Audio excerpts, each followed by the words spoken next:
Bujambo Courageous Community, and Aquaba. Welcome to Espresso Talk Today, the podcast where we sip on insightful conversations and empower our community. I'm your host, Ama-Robin, and I am not having my turmeric coffee today. I am having tea today because I have a sore throat, but I am thrilled to be joined once again by my amazing friend and colleague, Mel. Welcome, Mel. Hello, everyone. Hi, Robin. How are you? I'm Ama-Robin. I am so excited to be back. We're diving into a critical part of our ongoing discussion today of the Every Day Discrimination Scale. So grab your favorite brew, and I think you have tea there, and let's settle in. Asante Sana for being here, Mel. But before we jump into today's discussion, let's revisit our discussion about how racism is making us sick. I'm talking about Black people. In our previous episode, we introduced you to a discussion about how racism is making us sick, and that was just incredible. It was one of our most uncommon conversations, and that led us to the Every Day Discrimination Scale, or the EDDS. That's right, Ama-Robin. The EDDS is a tool designed by the brilliant Dr. David R. Williams to measure the frequency and impact of everyday experiences of discrimination and microaggressions in our lives. Dr. Williams developed the EDDS to shed light on those often subtle everyday moments that many Black people experience. These experiences can take a toll on our mental and physical health, and it's crucial to recognize and address them. The EDDS helps us understand the cumulative impact of these daily encounters with discrimination. Last time, we actually took the test ourselves, right here with our audience. We hope that you took it along with us, and we had some very interesting results. Today, we're taking it a step further. That's right, I did take it, Mel. And yet, we have reviewed the first two parts of the Everyday Discrimination Scale.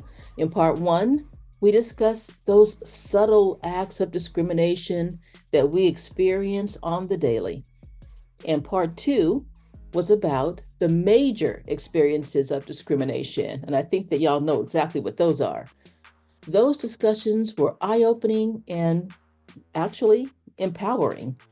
Today, we are diving into part three, and that focuses on everybody's favorite place, the workplace discrimination and harassment.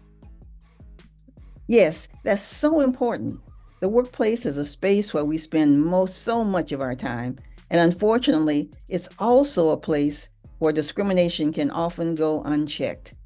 The EDDS Part 3 helps us identify and discuss these experiences, which are sometimes so subtle, but significantly impactful.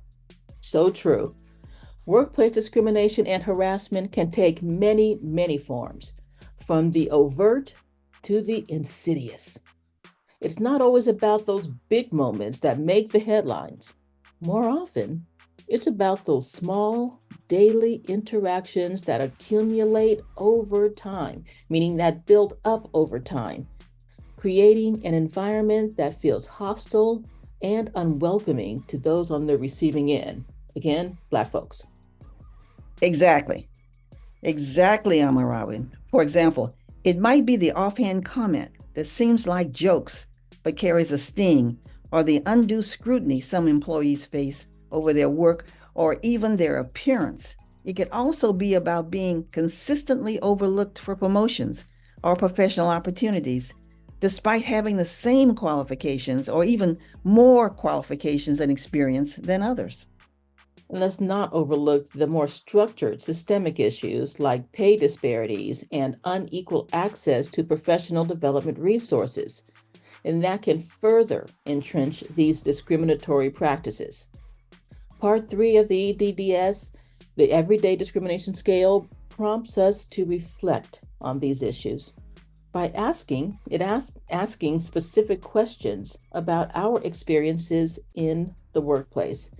And these questions help to bring these often overlooked details into the light. It's also crucial to mention that recognizing these patterns is the first step toward change. By using the EDDS to identify and articulate these experiences, we're not just voicing our own struggles, we're paving the way for organizational changes. It's about highlighting the need for policies and practices that promote equity and inclusivity. I love that. I really do. And that's why discussions like ours today are so, so important. They empower us to recognize and challenge discriminatory practices. They encourage our listeners to not only reflect on their own experiences, but also to become advocates for change in their environments. I love this kind of empowerment. By discussing real life examples, as we will do today, we make the issues relatable and actionable. That's our goal here at Espresso Talk Today, to create a space where tough topics are not shied away from, but are tackled head on, providing our listeners with the knowledge and tools they need to make informed decisions and inspire change. But before we go any further, we do want to acknowledge that this topic might be sensitive for some of us, perhaps most of us, maybe all of us. And we need to acknowledge this unapologetically. The Everyday Discrimination Scale is a powerful tool designed to measure the frequency and intensity of everyday discriminatory experiences, particularly those rooted in racial bias. So, we're going to get to some stuff that could be really, really painful to hear. And so that's why I think it's important to recognize that this could be painful for many of us. And the EDDS assesses how we encounter subtle forms of discrimination in our daily lives, offering insights into the ongoing impact of these experiences and our overall well-being. That's why today, just like in our previous shows, we'll present and discuss each question from part 3. We'll use real life examples to illustrate how workplace discrimination and harassment can manifest. This is about making the invisible visible. And as always, we're here to support each other. If at any moment of the discussion this brings up painful emotions, please, please take a moment for yourself. Practice self-care techniques like deep breathing, one of my favorites. You'll take a short break and return when you feel ready. It's okay to pause and take care of your emotional health. Absolutely. Self-care is crucial. Remember, Espresso Talk Today is not just a podcast, it's a community. You're not alone in this journey. We're here together, exploring these tough topics to foster understanding and empowerment. We'll also take a breather break during the show so that each of us can examine our own feelings and take time to process this information. Yes, breather breaks are really important. So asante sana, Mel. And it's important to remember that we're all in this together. Now, without further ado, let's get into it. We're going to start by discussing the first question in part 3, and then we'll take one of those breather breaks midway through the discussion.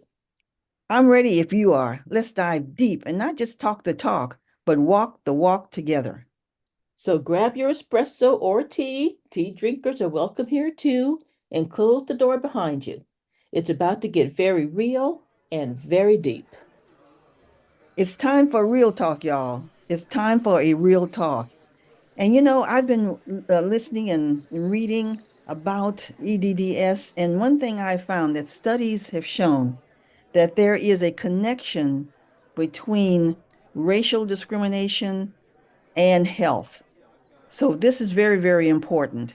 Let's talk about that. I am so glad you brought that up because often we think that, well, it's just what people are saying or thinking, but there's real science behind all of this. Is that what you're saying?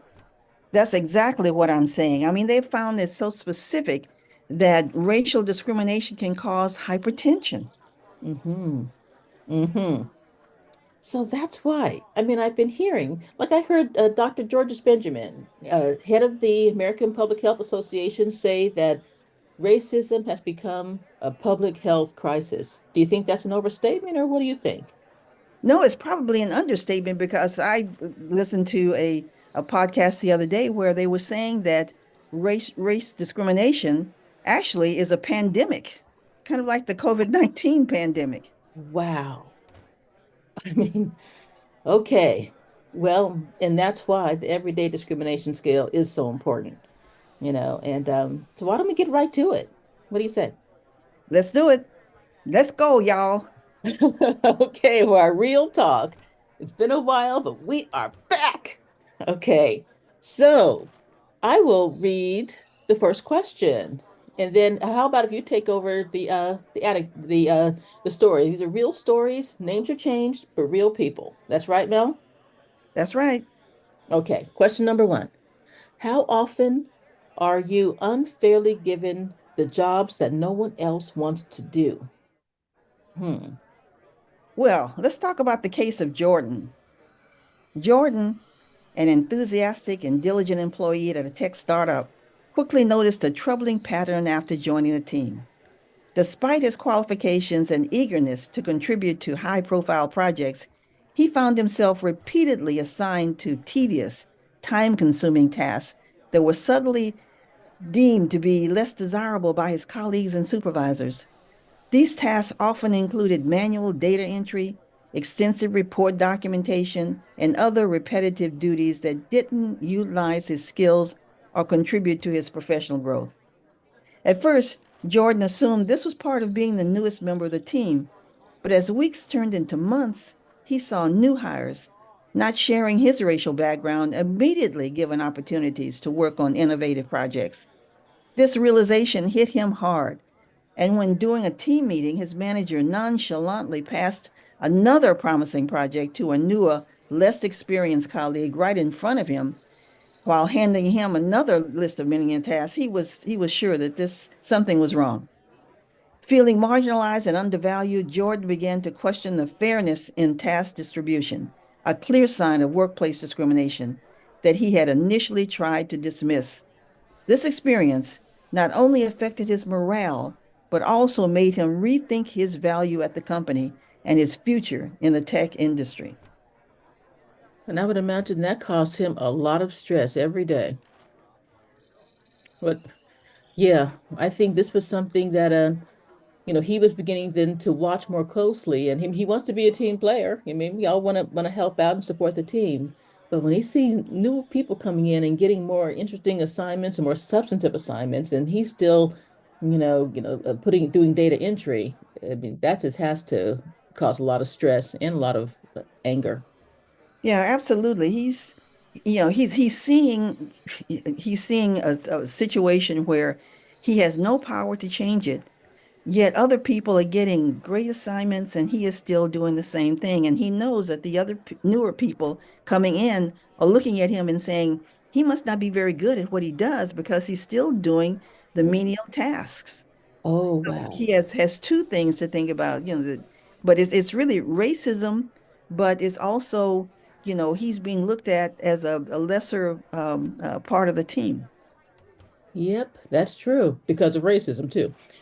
Yep. Because of racism, and as we just discussed, studies have shown that this can lead to health problems. And it's, young Jordan may be young, but it's a matter of time. Well, I mean, that's a really, really important one. It's good to know how these things show up too. And so I appreciate that Jordan, gave his experience to us. But let's move on to the second question. Maybe you can ask that, Mel, and I'll do the story. Okay. At work, when different opinions would be helpful, how often is your opinion not asked for? Well, to answer this one, we have the case of Simone. Simone, an experienced marketing strategist at a large publishing company, boy, I've heard about what happens there, often found herself sidelined in strategic meetings where diverse opinions were crucial. Despite her industry knowledge and proven track record in successful campaign strategies, she noticed a recurring pattern where her input was seldom solicited. During team meetings, her manager would frequently turn to her colleagues for their opinions on key projects, glossing over hers. her even when the discussions fell squarely within her expertise. One specific instance I remember that stood out to Simone occurred during a crucial meeting to decide a marketing approach for a highly anticipated book release. While her colleagues were actively asked for their input, Simone was noticeably overlooked. When she attempted to interject her ideas, go Simone, she was quickly bypassed or her suggestions were acknowledged only in passing without any serious consideration. This repeated exclusion made Simone feel undervalued and invisible, undermining her confidence and making her question her place within the team. It wasn't just about being heard, it was about the lack of recognition for her contributions and the subtle yet profound impact it had on her professional identity and emotional well being. Hmm. What do you say, Mel? That's a very, very yeah, interesting story. I can almost uh, become part of Simone here because it's not only that she was not recognized in the meetings, it's a lot of things. Her colleagues now see her as a lesser part of the team. So anytime she's outside of a meeting, or she's, just at her desk or whatever, and she brings something up, it's going to be just dismissed or disregarded.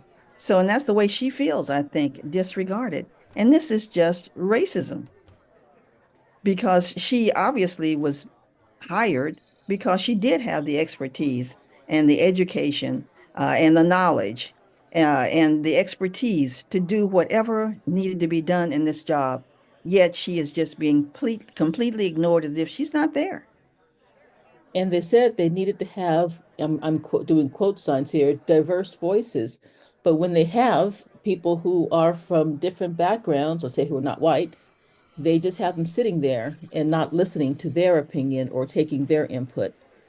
And that must be a horrible feeling, to sit in something like that and knowing you have the expertise, not just because of your race, but because of your education and experience too, and what you're bringing to the table. No one That's cares. that's true, and I've been in meetings like that where generally what they do is they'll ask specific people certain things and they'll get their opinions, and then when you try to interject your opinion, they say, "Well, wait a minute, we'll get to that later." And so it really becomes quite obvious to you and to the people in the room that your opinion is not important. I think once that's solidified, that just never changes. So, well, let's go on to the third question, which I will ask here. Let's see, how often are you watched more closely than others? Here's the case of Marcus. Marcus, an assistant store manager at a popular retail chain, began noticing an unsettling pattern at work. Although he was responsible for a large section of the store and consistently met his sales targets, he felt a disproportionate level of scrutiny from his supervisors compared to his coworkers. This suspicion was confirmed one afternoon when he realized that security cameras were repositioned to primarily monitor his area, despite no incidents of inventory issues being reported. During Mm. inventory days or when high value items were received, Marcus's actions were closely watched by the store manager, who rarely exhibited the same vigilance with other team members. Even during routine breaks, Marcus frequently caught his manager observing him from a distance or asking pointed questions about his movements and decisions, questions that his colleagues were seldom asked. This excessive monitoring not only made Marcus feel distrusted and singled out, but also added an unnecessary layer of stress to his job. He struggled with the feeling that regardless of his proven reliability and hard work, he was still not afforded the same trust as his peers, purely based on an unspoken bias that seemed to shadow every step that he took in his workplace. Well, Black people are over surveilled everywhere we go. And you think that, if you're invited into the workplace and you're a trusted member there, well, trusted in quotes, that it should be okay. But instead, the surveillance continues everywhere we are. And that, constantly being watched like that, I think there are studies about how that can really raise stress levels too. Mm. I agree. I agree. And that happens in more than just the workplace here. When you go into a store, you're followed. Mm. Uh, Somebody's assigned basically to follow you to make sure that you don't take something. And that's what was happening here with Marcus. They were, assuming that, he would take something or do something with the inventory that was not permitted. And this caused him stress because he could see what they were doing. It was obvious to him, although they probably felt it was very subtle. As a matter of fact, it said in here, it was a subtle kind of observation. Well, God forbid something ever should have turned up missing, which can happen in these, high inventory stores. Things can happen because and lots of employees working there. He would have been probably the first and only person they considered, as suspicious. You're right. So, And that racism is causing him stress. Stress is causing him health problems that he probably does not feel now, but at some point in his life, as the study says, health issues are going to appear. yeah, yeah, and I wonder if he is feeling that already, because go to that and knowing that you're being watched constantly, that's just a terrible feeling. That's a terrible feeling. Well, so we go on to question number 4. Absolutely. So, how often does your supervisor or boss use racial or ethnic slurs or jokes? Hmm. The case for Keisha. Well, so I'll read this one too, because I actually know her. Keisha is a project manager at a construction firm, often felt uncomfortable during team meetings due to her boss's inappropriate humor.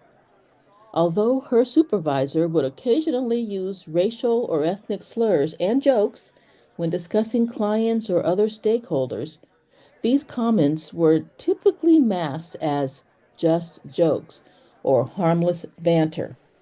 Despite feeling uneasy, Keisha noticed that her colleagues would laugh along, either out of discomfort or indifference, which seemed to encourage their boss even further.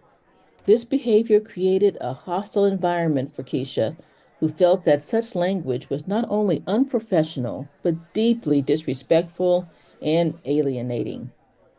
Oh, that's a terrible feeling. And then the colleagues going along with it. That's really a terrible feeling, and it's happening in front of you and in front of your colleagues and the people that you work with on a daily basis. So you're being kind of harassed in a very alleged indirect way, but it's really more direct because what's happening here are the ethnic slurs and the jokes that the person, the boss, is using when discussing clients, apply to you, although they say it's harmless banter and that type of thing. So she is feeling a great deal of stress and being muzzled in a sense that if she says something, she probably would lose her job. And this is a very difficult situation to be in. Absolutely. And very isolating too. We've done shows on racial isolation, and this, I mean, just fits right into that scenario. When the boss is saying something that's clearly inappropriate, and then everybody else, but for whatever reason, is, snickering or laughing or chuckling or, they're, and that you either have to go along with it or, yeah, risk your job, as you said. That's a terrible feeling. And I mean, her stress level must be through the roof. Just even the threat of that happening, which seems like it happens pretty frequently, is enough to keep her stress levels high. And I'm really concerned about Keisha in this situation. And I think actually this is a good time to take our first, probably our only breather break on this show because this is a this is a difficult situation and it I think all of us have been in this in the workplace. So why don't we take some time to breathe, to process, to get in touch with ourselves, and we're going to come right back in about 60 seconds and you all know that I love this music, so sit back and relax. We'll see you in a minute. Gonna get a lot of dough. Anything is possible. Turn me up in the headphones. Yeah. Grind to get a lot of dough and dirt through all the obstacles, cause anything is possible. Yeah. Oh man, I got a lot of goals. Stack that bread and vomit nose. Anything is possible. Yeah. Grind to get a lot of dough and dirt through all the obstacles, cause anything is possible. Hey. Oh man, I got a lot of goals. Stack that bread and vomit. Welcome back, our listeners. I'm really, really happy that you took a breather with us because these issues can be very stressful to talk about and to listen to. So we'll go ahead now with number 5. Question number 5. How often does your supervisor or boss direct racial or ethnic slurs or jokes at you? Now we'll do the case of Ben. Ben, a graphic designer in a small advertising agency, faced direct racial jokes from his boss that often targeted his ethnicity. These jokes were sometimes said in the guise of lighthearted teasing during staff meetings, but would occasionally be more pointed and personal when they were alone. For example, his boss once remarked, "You must be good at this because you're Black," implying that his skills were somehow tied to his racial stereotype rather than his professional expertise and hard work. These comments made Ben feel singled out and diminished, impacting his job satisfaction and his sense of safety and belonging at work. What do you think about that, Ama-Robin? That to me is just straight up racist. You know, that's just a racist kind of a thing to say. You're playing on stereotypes and knowing that as a subordinate, that Ben can't say anything back. And I mean, I thought those are the kinds of things that we had laws and policies against. But people do say it and people do it. And everybody else around him, well, I don't know, but you know, maybe they're all nodding their heads. But I think this must be a this is almost like a hostile environment for Ben to be in, and that must really be very stressful, cause him a lot of anxiety, and it really actually undermines a lot of his, you know, professional expertise and skills because it's like, yeah, you're just good. This because you're Black, you know. So, what do you think? I agree with that. They call it lighthearted teasing, and that's not lighthearted. When you tell somebody that they're good at something because they're Black, you're taking away all of the education, the experience, the skills, everything away from them, saying, you're Black, therefore you can do this. And that just makes, it also makes no sense, but it also is very, very damaging to your sense of self and your character and your skills. So I think that, as you said, I agree. This is probably a hostile work environment. And I wonder too how the opposite works. You know, is he thinking, well, the boss thinking, well, Ben cannot do this because he's Black. You know, that he may not say out loud, but that could be deep within in his mind, in his mindset as well. The one thing we do know is he's focusing on the fact that Ben is Black. And I think that that's really the key right there, that racism exists in this situation. Absolutely. Well said, Mel. Always. Okay, so we move on to the next one, number 6. So will you read that one? And I will. I would love to read it. Question number 6. How oh, often do your coworkers use racial or ethnic slurs or jokes? These are your coworkers now. wow. Okay, so I was going to say, wait a second, isn't that the same question? Oh, okay, but it's the coworkers now, not the supervisor. Okay. Well, let's look at the case of Jasmine. All right, Jasmine, a new employee at a marketing firm, was eager to integrate into her team.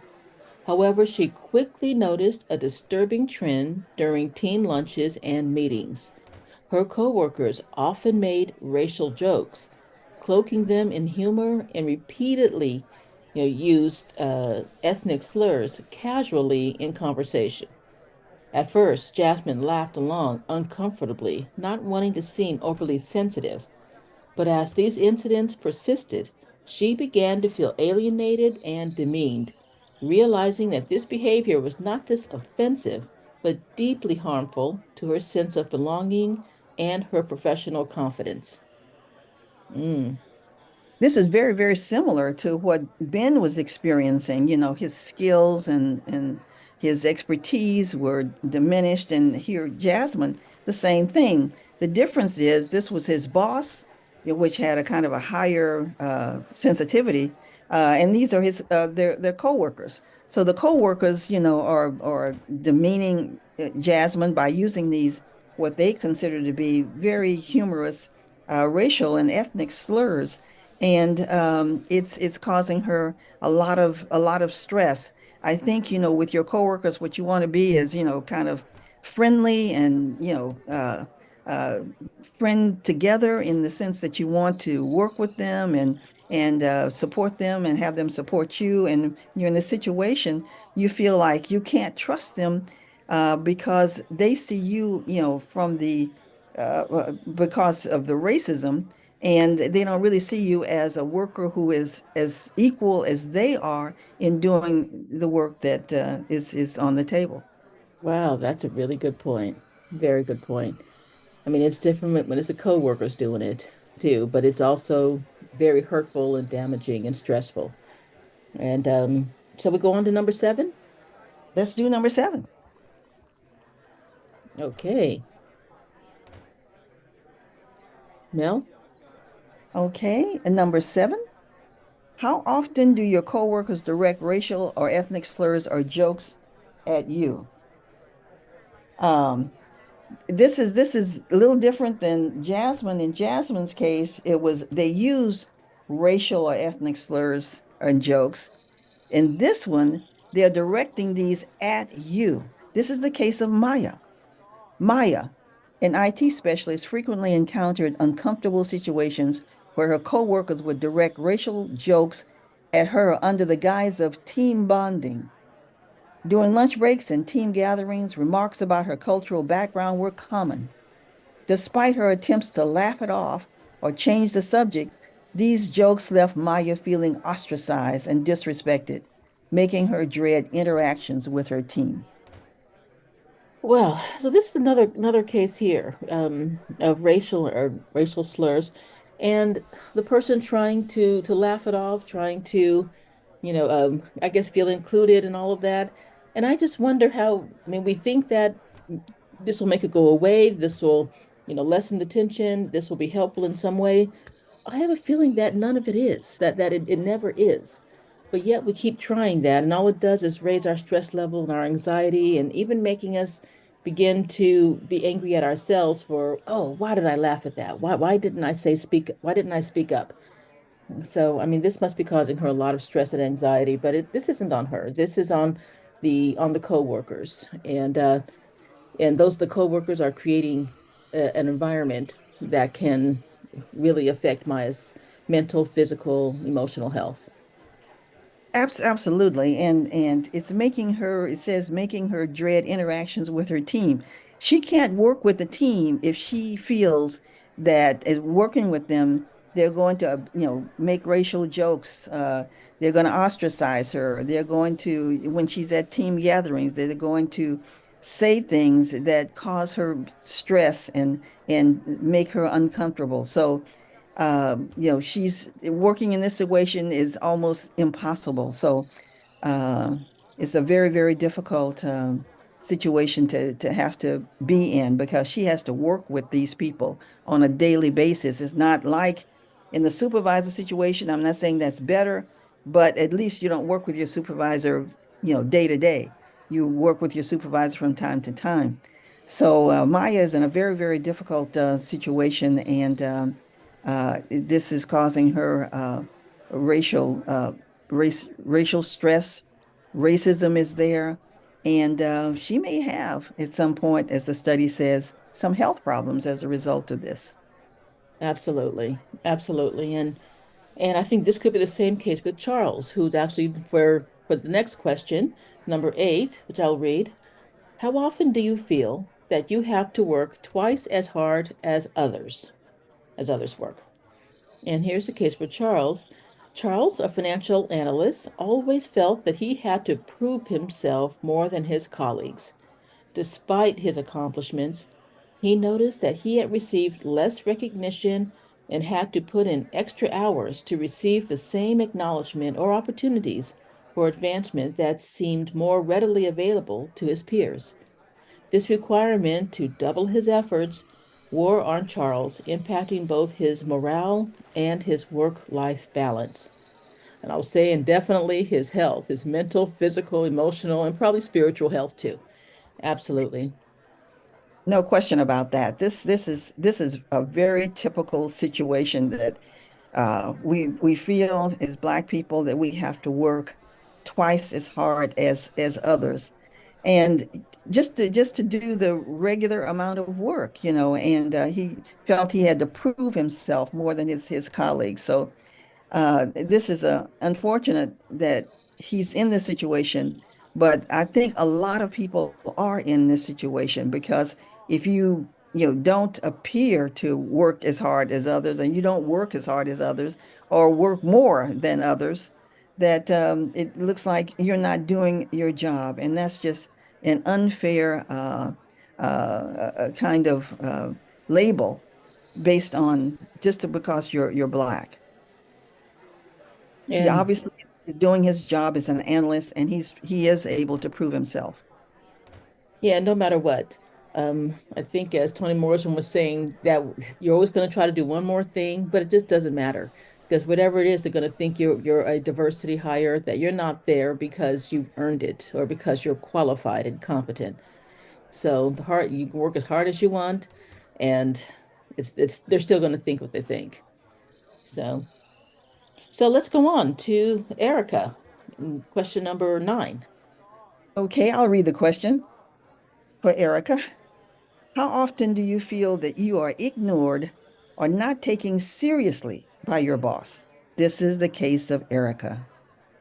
Despite Erica's role as a senior developer, she often felt that her suggestions in meetings were overlooked or quickly dismissed by her boss.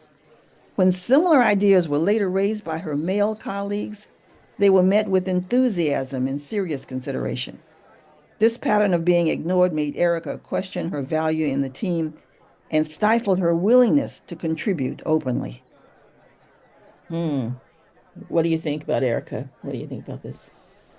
I think that Erica is in a very difficult situation because it says here it stifled her willingness to contribute openly. So she had things to contribute, but she didn't want to do it because she's not taken seriously by her boss.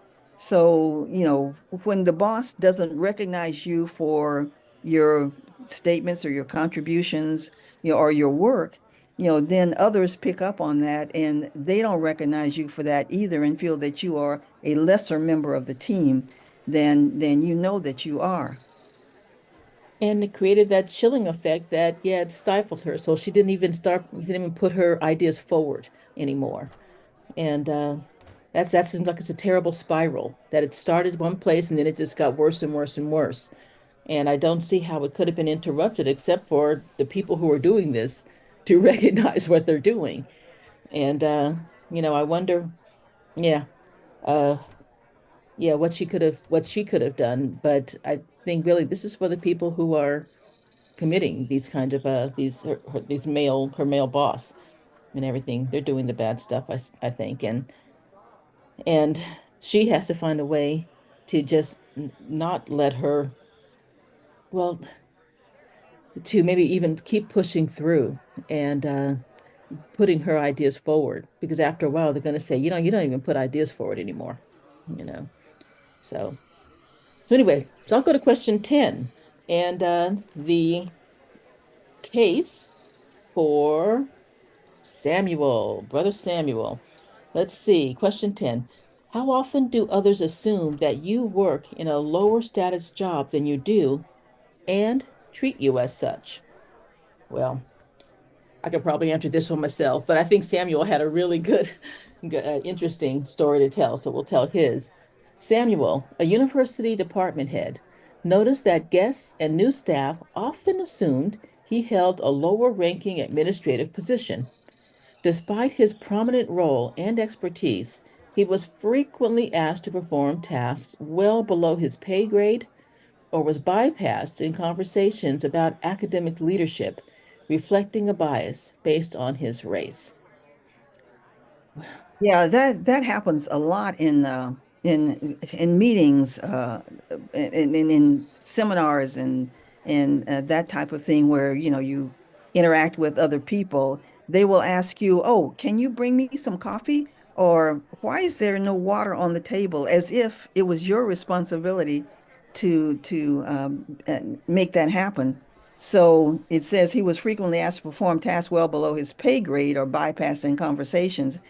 It's not only the his pay grade in terms of the work that he does, but they would assume that he was one of the servers or one of the people there who was there to make them comfortable, as opposed to being one of the principals for the seminar or the meeting that he was attending.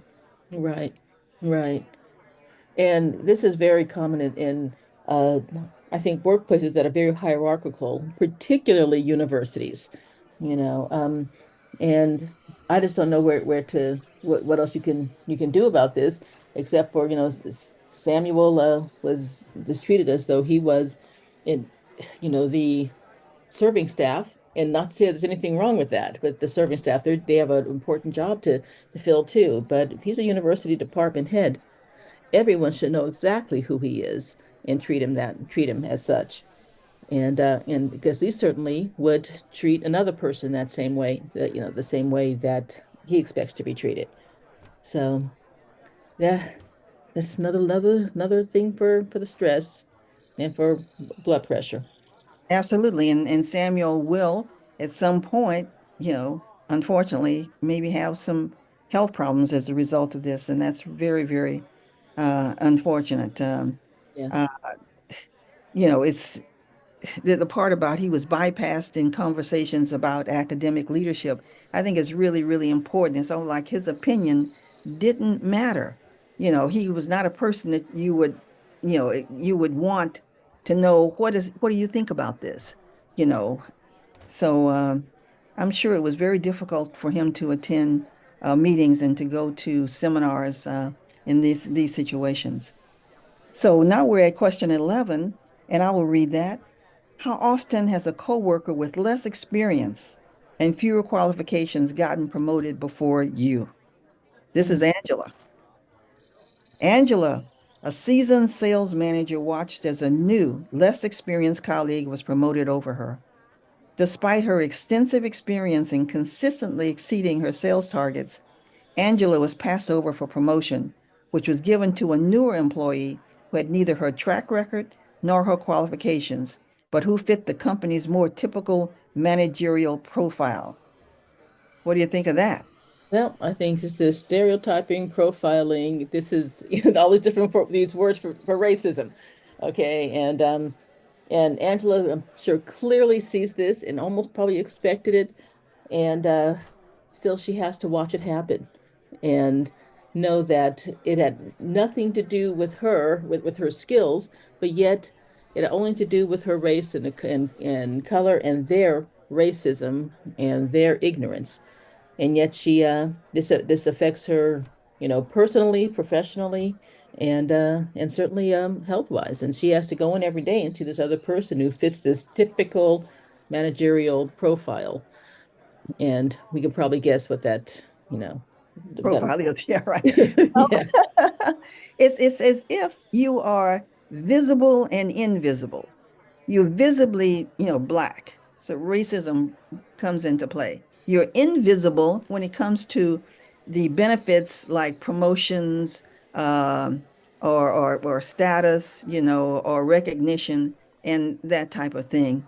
So it's a game that's played, that is very, very uh, disrespectful, and in some ways dangerous, and certainly will have some effect on health in the future. Yes, absolutely.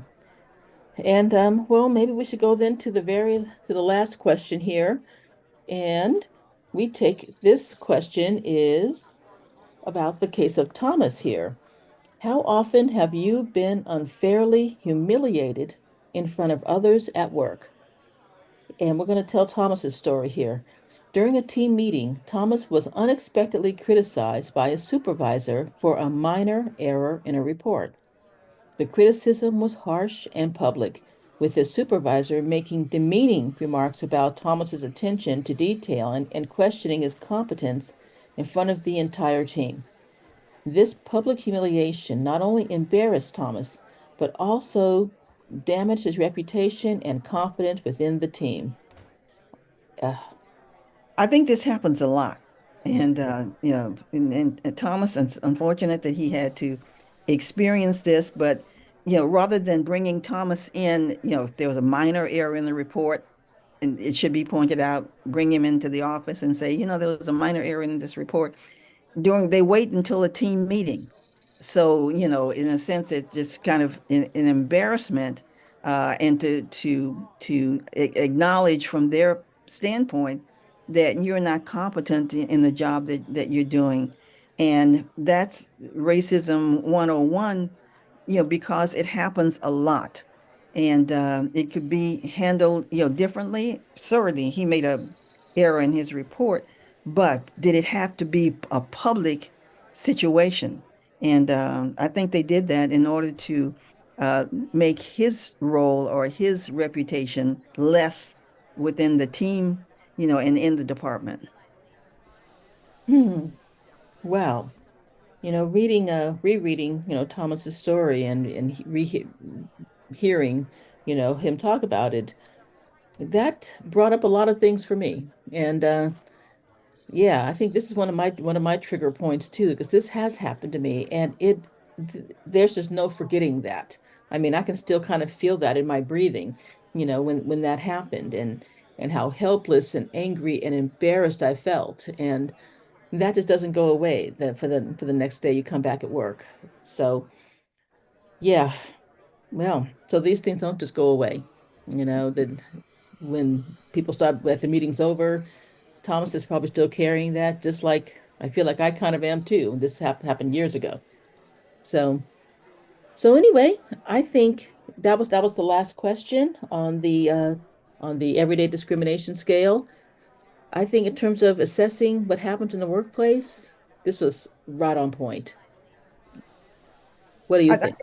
I think that's true, and I think one of the things we haven't discussed or haven't mentioned, I don't know, discussion is necessary, is that this also contributes to the mental health of the people who are involved, who have these racist, situations, happen as most Black people do, all the time. So it's not only the mental health and the physical health, it's a combination of the two. And I wanted to make sure that our listeners understood that there could be mental health issues related to these, racist situations that we've described, and I'm sure there are a lot more that we have not described. So uh, I One thing, think that, sorry. no, Dad, sorry. No, I think that our listeners should realize that combination is very, very lethal. It definitely is. And and I think this is also, excuse me, important to recognize that this is the first step. Identifying these stressors is the first step. And the next step, which is very important too, is, acknowledging it's not your fault, that kind of thing, recognizing that this is racism, this is not you. And there are things that you can do. This is a Black Empowerment podcast show. We are empowered to do things to take care of ourselves too. And self-care is essential for this. We can't just write this off, laugh it away, leave the meeting and try to forget about it. No, we got to take affirmative steps to try to do something to try to, release to stop the stress response, or to let go of the anger, or, to vent it, or whatever you need to do. For me, I think I do the breathing. Breathing is very, very important to me because as I was reading like Thomas's story, I felt my breathing become shallow. So I know that my breathing is something that I really need to regulate, and that's also It's an indicator of how stress is affecting me. And when I'm regulating it, it also empowers me to control the stress. So, in terms of self-care, breathing exercises are my go-to. Do you have, what is yours, Mel? Yeah, I have different ways of coping with these types of stress from racism, and I mostly talk to family and friends about experiences that I've had. I do uh, some mindful approaches and that type of thing. But what I really try to do is to make sure that I am focused in on what has happened and that I need to have a self-care um, uh, card or something so that I can get over this and not let it damage me physically or mentally. Okay. Okay, and that's the thing here. Everybody's going to have their different thing that helps. An important thing is that to remember that everybody needs that kind of a some kind of your self-care toolkit or something so that you can take care of yourself. I mean, I also love to go walking in the forest. There's just other things that I do. Other things that you do, Mel, find out what it is. We have to each have to find out what helps us the most and what we can access at the time, because I can't always just leave the office and then go to walk in the forest. I mean, that's not practical. But I am so grateful for this everyday discrimination scale. And I'm really, really grateful, to have had this real talk with you, Mel. This made these were difficult things to talk about, but it made it easier with you. And you just provided some incredible insights as always. So asante sana for that. Well, thank you, Robin, Ama-Robin. I really, and I won't say I enjoyed this, but it brings me back to where I know I need to be very, very sensitive to what's going on, sensitive to how I react to it and respond to it, and to make sure that I take care of myself and that I don't get into a situation where the mental health or the physical health, my mental health or my physical health is affected because of racism. Mm, hmm. Well, yeah, and so we're almost done with this. I mean, this test, the scale is in 4 parts. We've done three. And I think the first one is really the one that's kind of the most common, but each one has a purpose. So I hope that I can count on you to come back and we can finish up this fourth one together. Absolutely, I will be here. Great. I enjoy these real talks. I learn from them. I hope you do too. I'm talking to my audience here, and I finished my cup of tea, and well, I think it's time to wrap this up, and we'll come back and finish up the everyday discrimination scale. Asante Sana Mel. Thank you for having me, Ama-Robin. I really enjoy being on this show and discussing this with you because this is a very, very important issue that we all face. Yes, we all face consistently, and we have to be there for each other. Okay, and so I will see you soon. Bye for now. Bye.